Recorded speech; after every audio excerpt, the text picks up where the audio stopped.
Hello दोस्तों, स्वागत है आपका। मैं हूं मनीष भारद्वाज।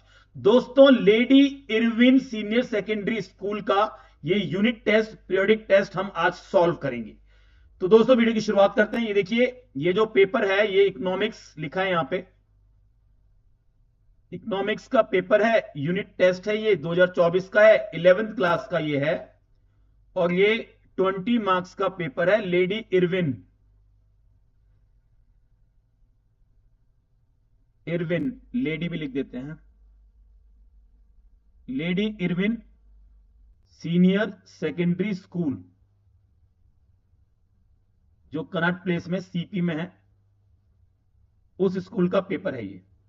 ठीक है, तो चलिए सॉल्व करते हैं इस पेपर को। वैसे तो बच्चे ने भी सॉल्व किया हुआ है, देखते हैं से सही किया गलत किया है।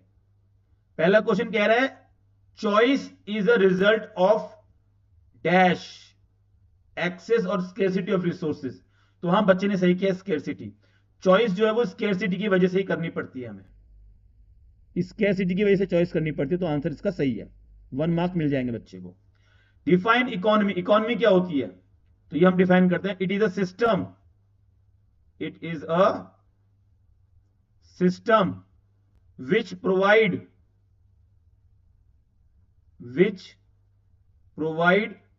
people mean to work and earn a living, mean to work and earn a living, earn a living।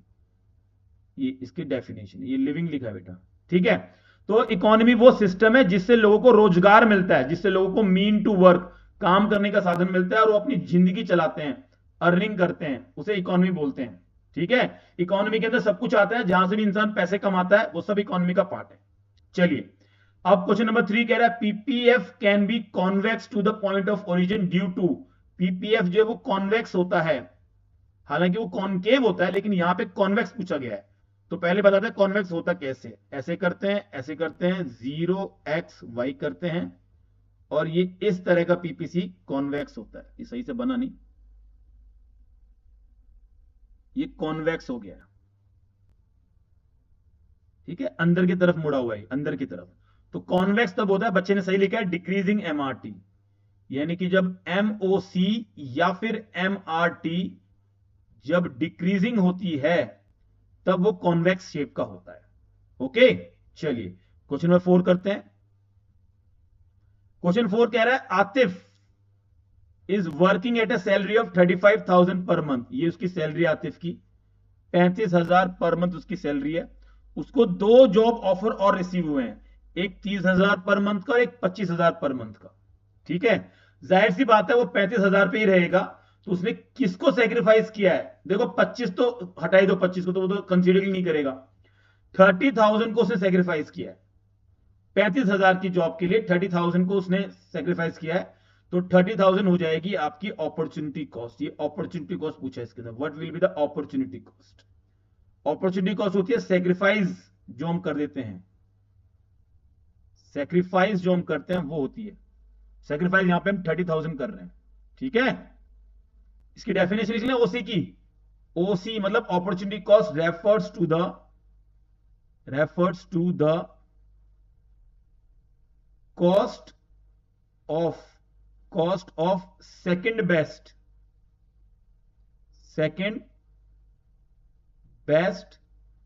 Option sacrificed. तो जो सेकंड बेस्ट ऑप्शन होगा जिसको सेक्रीफाइस कर रहे हैं वो अपॉर्चुनिटी कॉस्ट। तो 30,000 इसकी अपॉर्चुनिटी कॉस्ट। ठीक है भाई, चलिए आगे चलते हैं। आगे है, right 3 differences between micro and macro. ये तो बेटा डायरेक्ट क्वेश्चन दे दिया है, तो ये तो आप अपने आप ही कर लेना, डायरेक्ट क्वेश्चन ये वाला। फिर कह रहा है, show the following situation with PPF. तो पीपीएफ में इन 3 सिचुएशन को दिखाना है। तो पहले पहली सिचुएशन देखते हैं। पहली सिचुएशन कैसे देंगे? Full utilization of resources. तो पहले पीपीएफ बनाएंगे, ये बन गया, इसके ऊपर पॉइंट लगाएंगे, ए बी और सी। ये 3 जो पॉइंट है जो पीपीसी के ऊपर है, ये फुल यूटिलाइजेशन को दिखा रहे हैं। इंक्रीज इन रिसोर्सेज, बी देखो, increase in resources 0 x y, ये आपका पीपीएफ है। और अब वो कह रहा है इंक्रीज हो गया रिसोर्सेज, तो रिसोर्सेज इंक्रीज हो गए तो पीपीएफ जो राइटवर्ड शिफ्ट हो जाएगा, ये राइटवर्ड शिफ्ट हो गया, ये दिखा रहा है आपका increase in resources, increase in resources. और थर्ड है आपका अंडर यूटिलाइजेशन, तो इसके अंदर पॉइंट बन जाएंगे पीपीसी के, सी यहां लिख देते हैं सी, ये पीपीसी है, इसके अंदर पॉइंट बन जाएंगे ये डी मान लो, चलो इसको डी, तो ये जो डी पॉइंट है ये आपका under utilization of resources, PPC के ऊपर नहीं, पीपीसी के अंदर है ये पॉइंट, ठीक है। चलिए क्वेश्चन नंबर 7 देखिए जरा क्या है। क्वेश्चन नंबर 7 कह रहा है हाउ टू प्रोड्यूस की प्रॉब्लम को एक्सप्लेन करना है और इकोनॉमिक प्रॉब्लम होती क्यों है ये भी बताना है। ये 3 और 1 4 मार्क्स का क्वेश्चन है। तो हाउ टू प्रोड्यूस के अंदर हम क्या करते हैं, choice of technique of production होता है ना, तो वो आप कर देंगे, सिंपली क्वेश्चन है। और इकोनॉमिक प्रॉब्लम का रीजन होता है unlimited human wants, scarcity of resources और अल्टरनेट यूज, यूएस से इसका रीजन है unlimited human wants, scarcity of resources और अल्टरनेट यूजेस। क्वेश्चन नंबर 8 देखिए, अच्छा क्वेश्चन है, कह रहा है a lot of people died and many factories were destroyed because of a severe earthquake in a country, how will it affect the country's PPF। तो PPF पे क्या प्रभाव पड़ेगा ये बताना है। तो यहां पे प्रभाव बता देते हैं भाई, PPF लेफ्टवर्ड शिफ्ट हो जाएगा क्योंकि रिसोर्सेज हमारे डिक्रीज हो गए हैं।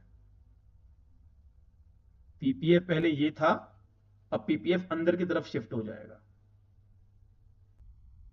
लेफ्टवर्ड शिफ्ट, लेफ्टवर्ड शिफ्ट हो जाएगा, इनवर्ड शिफ्ट भी बोलते हैं इसको, ठीक है, क्योंकि हमारे रिसोर्सेज डिक्रीज हो गए हैं, रिसोर्सेज कम हो गए, डिक्रीज ऑफ रिसोर्सेज,